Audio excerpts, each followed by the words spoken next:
আসছেন এখানে সবাই চা পাওয়ার লেগেছেন না, মহব্বত আসছেন তো। আমিও মহব্বত আসছি, আমরা কিছু পাইতে এসেছি।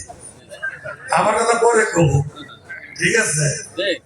তাহলে যার মহব্বত আল্লাহ আমার এসেছে, ওনার মুখে ওনার পাক জমানের কিছু না শুনি ভালো লাগবো?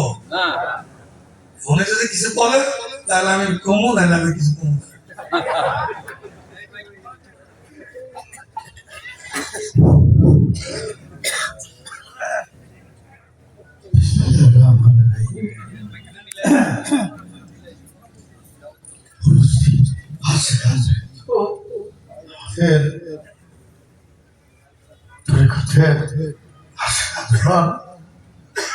সবার প্রতি আমার ভালোবাসা মহব্বত ছিল। আজকে আমাদের মাঝে উপস্থিত হয়েছেন, আমি আমাকে ধন্য মনে করি। আমার এই জন্মদিনে আমার মুর্শিদ কেবলা গৌসুল আজম বাবা হায়দারি কেবলা আবার পরম শ্রদ্ধেয় আঠারো মণি মুর্শিদে বরাবর শাহ শেখ গৌসুল আজম সৈয়দ গোলাম রহমান মেজবান্ডারি, যিনি নাকি আমার আব্বা জান ডক্টর সৈয়দ আবু সাইদ হায়দারি কেবলা বাবার মুর্শিদ ছিলেন। জিনার হুকুমে পরবচ্ছর জুমকিয়া পাহাড়ে কঠোর রিয়াজত করেছেন এবং 12 বছর পরে যখন বাবা ভান্ডারীর কদমে হাজির হইলেন, তখন ওনাকে হুকুম দেওয়া হইল, তুমি নদী আর বীরপুরে চলে যাও। তারপরে আসলেন, যেটাকে বলা হইল না ভাত খাও, পাতা খাও, রুটি খাও, পানি খাও, কিচ্ছু না। যিনি বলছে বাবা ভান্ডারী, উনি বেশিরভাগই আরবি উর্দুতে কথা বলতেন, ইশারায় কথা বলতেন। আমার আব্বাজান বলছেন, উনি ইশারায় বললেন তুমি নদিয়ায় চলে যাও। ভান্ডার থেকে পায়ে হেঁটে, কোনো যানবাহনে না, পায়ে হেঁটে নদিয়া ডিস্ট্রিক্টে চলো, সেখানে তরিকত প্রচার করো।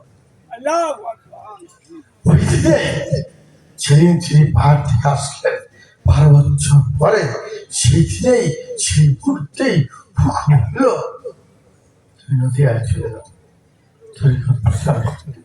তিনি চলে গেলেন। ভাইয়া তখনকার বলে ইংরেজ এক সাহেব বাবাজান কেবলা খাওয়াকে চট্টগ্রামের পরে নোয়াখালীর সামনে তার উঠানির জন্য অনুরোধ করলেন, হুজুর আপনি একটু আমার জীবে উঠেন, আপনার গন্তব্যস্থলে পৌঁছায় দিন। অসম্ভব। আমার আব্বাজান বললেন, সেটা আমার শয়তান টাকা দিতেছে। আমার মুর্শিদ বলছে তুমি পায়ে হেঁটে যাও, আর এখন সেই পাইতেছে শয়তানের টাকা। উঠলেন না, সে হাঁটতে হাঁটতে সেই যমুনার পারে এসে বসলেন, যেখানে বর্তমান সিরাজগঞ্জের ঘাটে বসলেন। সে তো নৌকায় উঠবেন না, নৌকা তো যানবাহন, কিভাবে পার হবেন? তিনি কি করলেন, ভরাক খাওয়ায় মুশকুল হলেন। ভরাক খাওয়ায় মুশকুল থাকতে হঠাৎ চোখ ফেলে দেখলেন তিনি পুরানো স্টেশন সিরাজগঞ্জ ঘাট হইতে, জগন্নাথগঞ্জ সিরাজগঞ্জ ঘাট হইতে পুরানো স্টেশন 130 কিলোমিটার চলে গেছেন। ট্রেন অবস্থা, নৌকায় যেতে হয় নাই। এই বাবা হায়দারি তিনি যখন আসছেন, পাহাড়ে রইলেন। ইতিহাস আছে, ইতিহাস তোমাদেরকে বলি। উনি গেছিলেন, বাবা হায়দারি গেছিলেন কাশে, জমিরুদ্দিন শাহ, কুমিল্লার জমিরুদ্দিন শাহ, ইসাপুরী শাহ, ভিন্নগরী শাহ, 7 জন মৌলানা লগে ভর্তি করে গেছিলেন।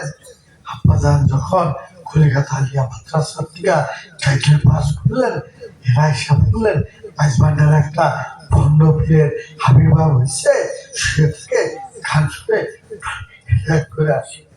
আমার আব্বা যান বললেন, উনি গেলেন, উনি ছিলেন মৌলানা রুহুল আমিনের ক্লাসমেট, তিনি গেলেন কাউসার আজম মাঝবান্ডারকে হেদায়েত করতে।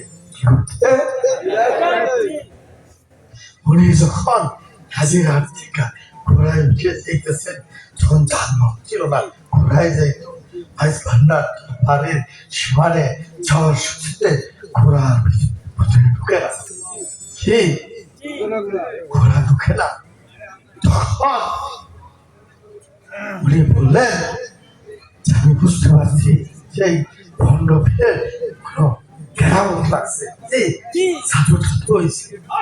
এরপরে ঘোড়াতে নামলেন, জুতা পাতিয়া বাবা ভান্ডারী শহরের ঘরের ভিতরে সাহিত্য আছে, তারা শরীর উনি ঢুকতে গেছেন, জুতা স্লিপ থেকে সাতজন আলেম বুঝা গেল।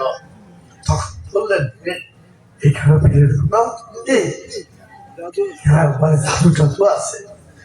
খালেন শহর আলী বললেন যে, হুজুর আপনি খুলিয়া জানেন, শহর আলীটা এর আগে দেখা